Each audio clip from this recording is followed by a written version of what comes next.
You? Hi.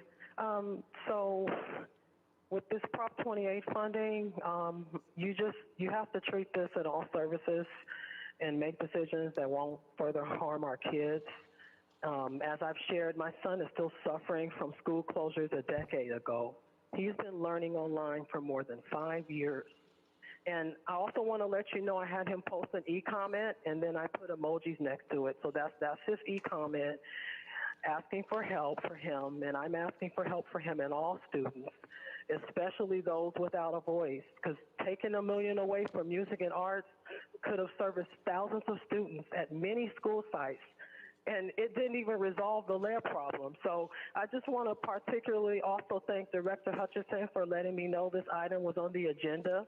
Although I had planned to attend anyway, this allowed me to inform people with my committees and petition supporters about this presentation, because many people are following what's happening with the music and arts education. As you know, I've been at all the meetings speaking out against music cuts, whether Prop 28 or block grant. It was still meant to service students in need of this education. Greatly benefits those in special education, and it allows them the chance to get better in other areas. I have been sending emails about our request for music and education for over a year now. Our resolution was introduced in December of last year, and Sam Davis said it would be put on an agenda. Cutting programs and funding and closing schools is still being done on the backs of our children, and they deserve better. This is a huge issue. They are ousd, and I'm my son's only music teacher.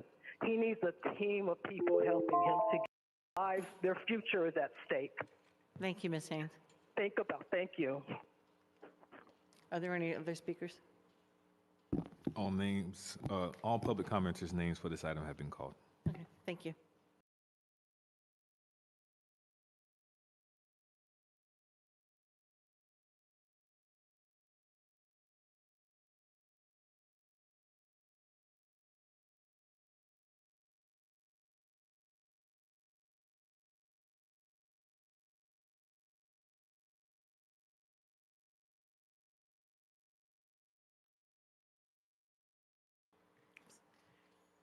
Thank you, Nicole.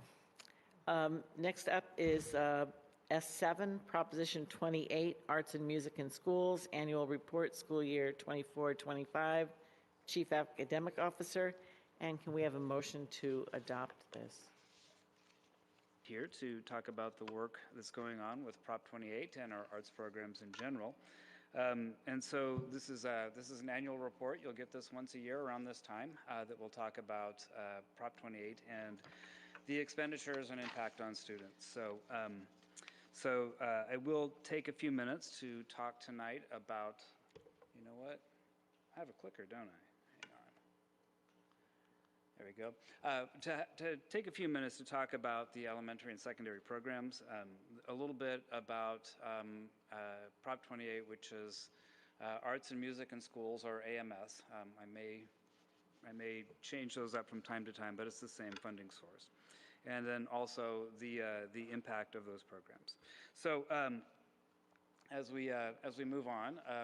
Just a quick background, the state of California talks about 5 different arts disciplines: dance, drama, media arts, which is the newest, that's about 5 or 6 years old, music and visual art. And also within the Prop 28 world, the AME programs as part of CTE are also included, or that's also an allowable expenditure for Prop 28.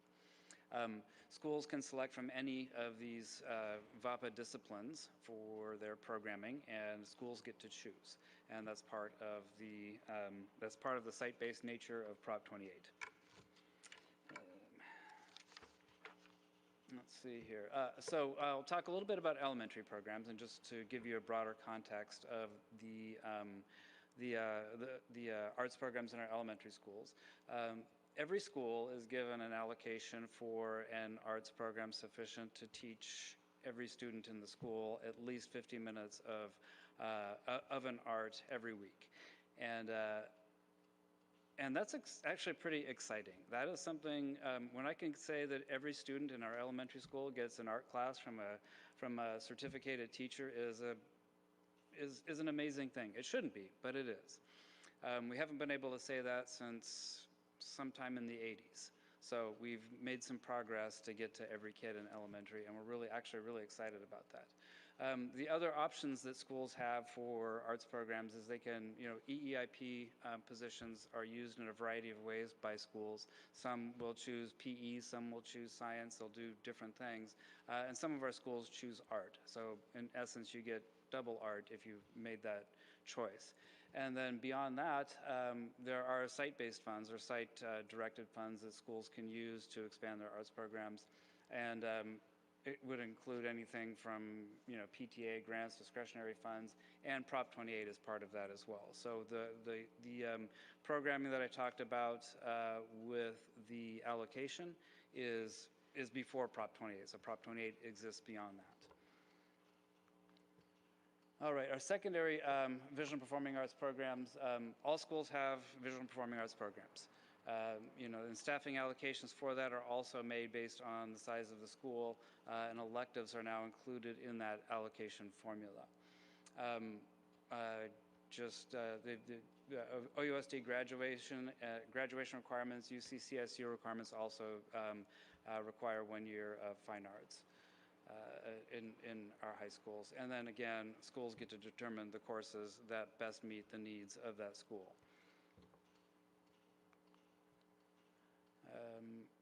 Okay, so just a little bit of information about Prop 28. It just overview calculated at 1% of Prop 98 funds. It's about $6 million a year for OUSD and about $125 per student average.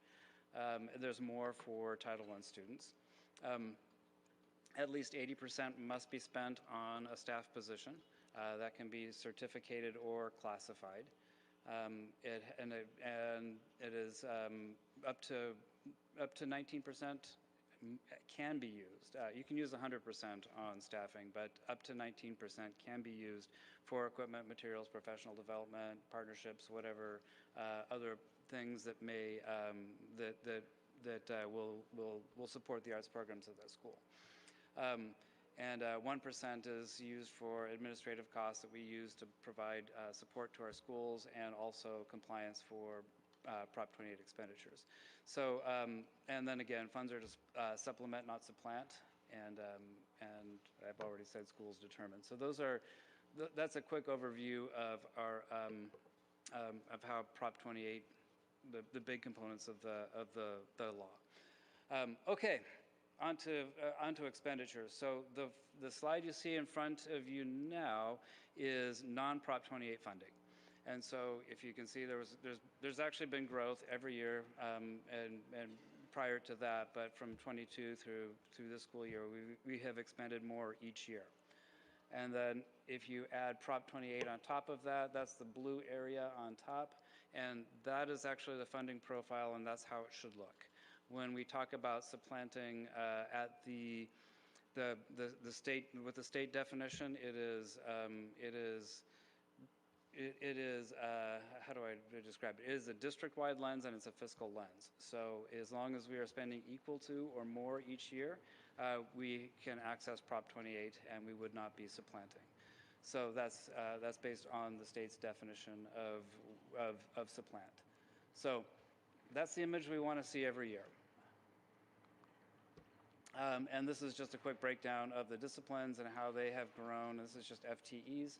So if you, and that's the various arts disciplines that you will see. So visual art, music, dance is red, orange is, red is drama, orange is dance. And media arts is the one that is now, it's actually the one that's kind of starting to grow a little bit more. So that is very quickly how we've seen the positions grow. When we're looking at students, elementary is easy now because it's everybody. Middle and high school is, they are so they're about 2/3 of our students are in arts electives at any given time. So, and that's what we would actually expect as the programs move from every kid involved to an elective program where students have more options in middle school or high school that they may take as an elective. Costs are, as you see there, the carryover right now, actually it's a little bit lower than that now, but the carryover into next year, and the funds do carry over for a year, you can see there is higher than I would want it to be. The reality is when we create these positions, there are many fractional positions that are created with Prop 28. It takes about 700 students to get one FTE, about on average.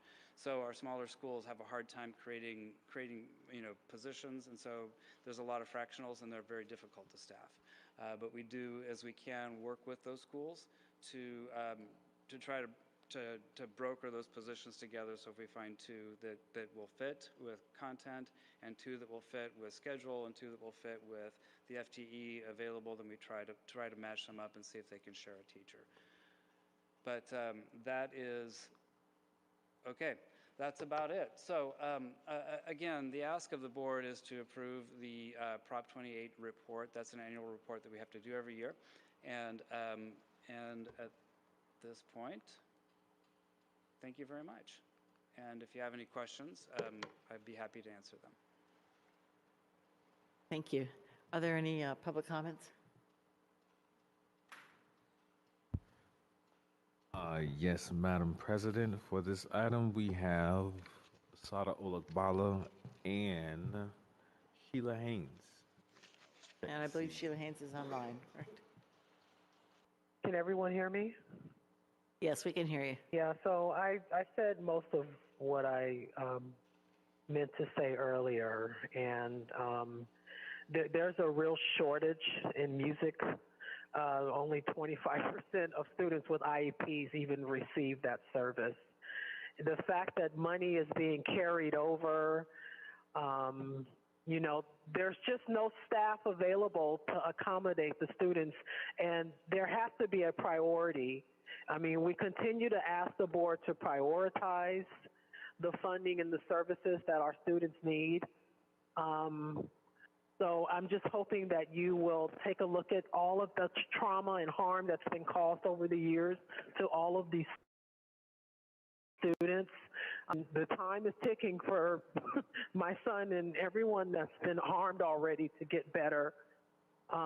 We really need the district to move forward and prioritize funds and get the qualified staff in and not cut more music, because we really need,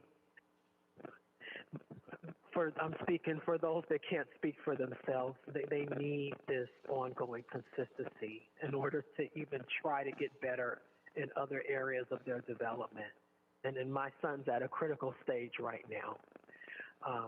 So I continue to ask for answers as it relates to our resolution as well, and to just really put forth the maximum support that you can get to help thousands of students that need the help and they need the consistency.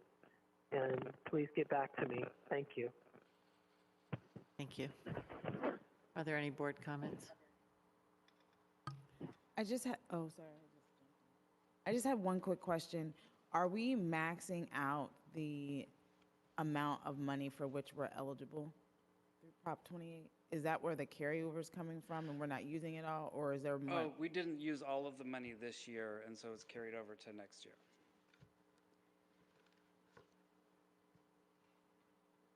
I also had a question about like a continuum of, I'm not going to say this correctly because it is almost 11 o'clock at night, but if a student is interested in an instrument or in some sort of arts program in their elementary or middle school, is there a pathway for them to easily understand how to continue with that instrument and or pathway when they get to high school? Or can that be difficult for parents? And how are we supporting folks navigating that? I'm thinking about how to answer that question, because I do know students go to a variety of different places, and families definitely have some choice in where they send their students. What we do is,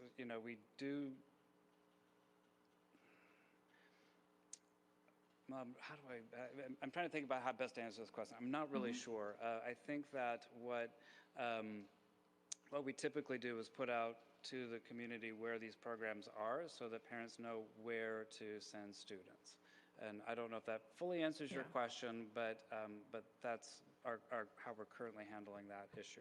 Great, thank you. And then going back to the vacancies, I know the ideal would be to have a teaching credential within the art that you are going to be teaching. Have we reached out to the artist community here in Oakland? We do have a thriving artist community. So thinking about how we supplement some of those positions, maybe they're, slightly smaller fractional positions with someone from that community instead of a credentialed educator, that would be best. But I think having someone within the industry would also be great. We find a lot of teachers in the arts community, and then we work with them if they're not credentialed to get credentialed, because they have a lot of experience working with students, and we're pretty fortunate in Oakland to have such an amazing arts community, and it's such an incredible resource. And just so we can support you, is there any specific area in which you all are seeing a lot more vacancies than you would like? I think right now the big challenges are fractionals, and then this time of the year, it's we're filling. It's just the usual time. We're trying to fill positions and trying to get people matched up with schools and in jobs where everybody fits. I'm thinking that. Yeah, I mean, we were looking for arts teachers of any kind, actually. It's like music, art, dance, drama. But we don't have as many bigger vacancies this year than we've had in the past.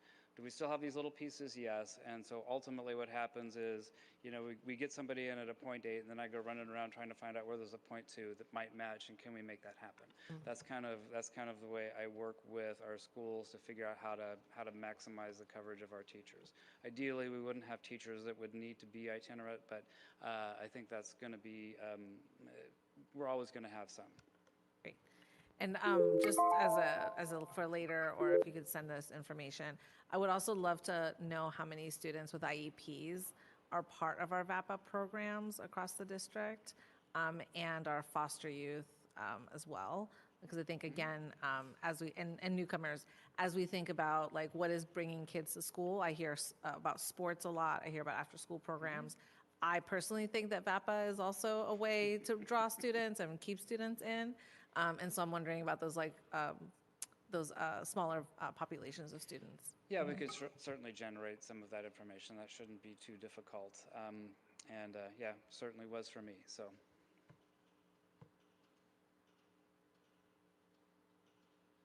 Hi, nice to meet you. I'm Director Lott. I haven't met you before.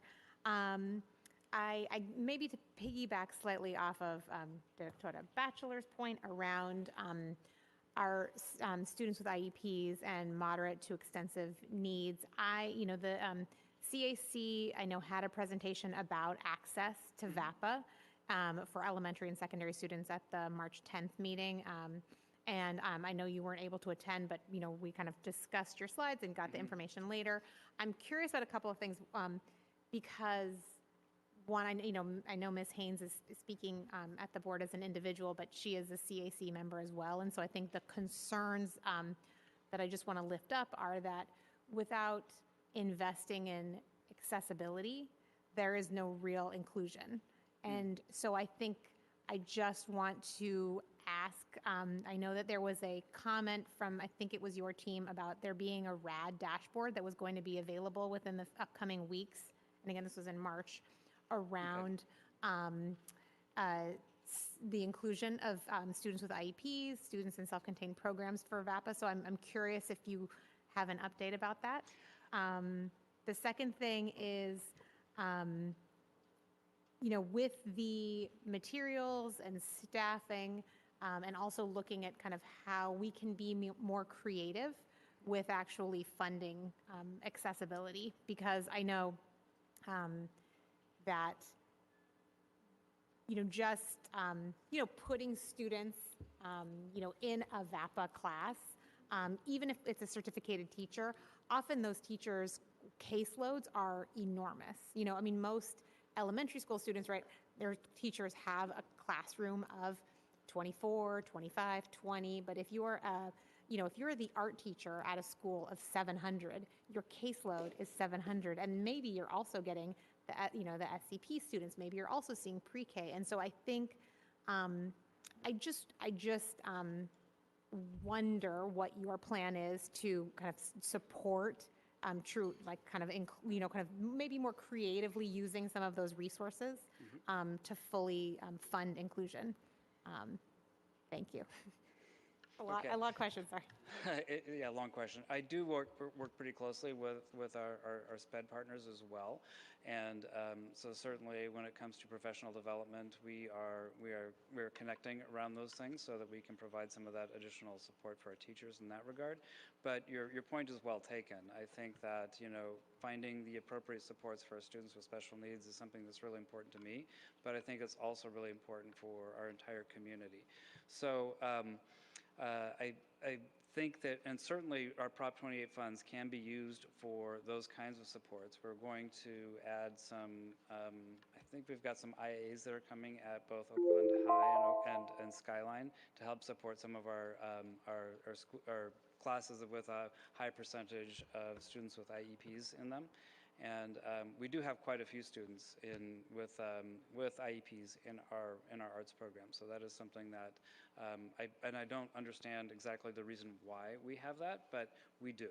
And so what we're trying to do is figure out how best we can support our teachers and support those students and help them to make these programs as inclusive and accessible to everyone as possible. But I absolutely want to see that happen.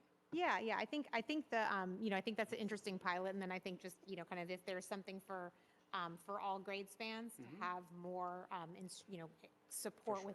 within those classrooms, and then just want to lift up that the PSAC also has an LCAP goal number 6 recommendation around accessibility for all students. But Absolutely. Thank you. Thank you. I'll hold my comment. What's that? I just want to give you hats. I mean, when I started in Oakland, we had an itinerant music teacher. And I mean, she went to, I don't know, 2 or 3 different schools. So I think the fact that there are arts in all the elementary schools is amazing. And hats off to you guys. So, all right. Thank you. I was actually looking up on Oakland dashboard, and it looks like we only have 8 schools that have an enrollment larger than 700 students. There are only 8 that are counted. And actually, I boosted up Calcimon at 698. So there's only about 8, which means that there's a lot of fractals going on here throughout our 70-plus schools. I'm just trying to understand how if that is Prop 28 guidelines of 1 to 700, that is something that's kind of, gotten me thinking if that is the case, because it seems that there's a unevenness distribution of resources there, right? Because those schools who have 700 plus, they will be receiving not only multiple full-time individuals versus those who have 300 or 250. And so I don't know what does the conversation, okay, gosh. Okay, let me go ahead and end that. Let me go ahead and end that one. Okay. Do you actually do visits to district schools throughout? Yes. Okay, great. So what I'm gonna do is I'm gonna email you. So next year I'd like to visit a couple schools with you, so we can just walk through. Is that great, Phil? Thank you. That sounds wonderful. Thank you very much. Thank you. Appreciate it. Mr. Rakestraw, can we take a roll call on the vote? Yes, on the roll call to adopt S.-7.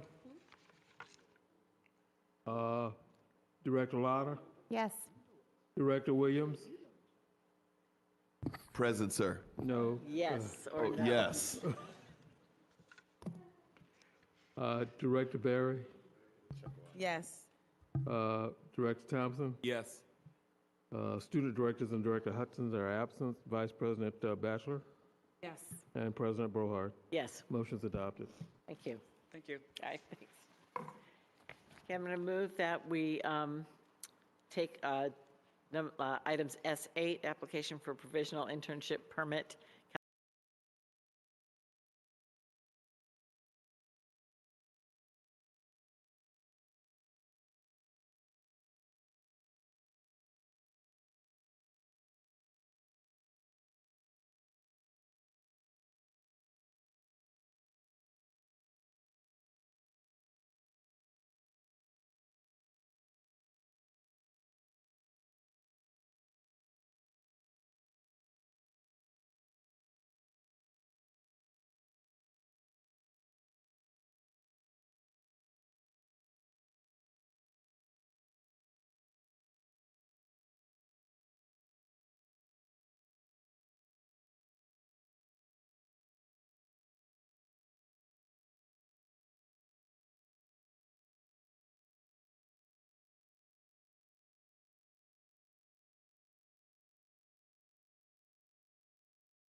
I know you can do it.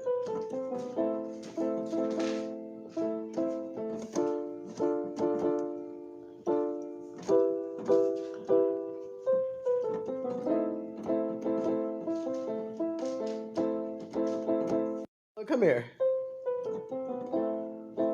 Come here, let's do it. Come on, your turn. I know you can do it.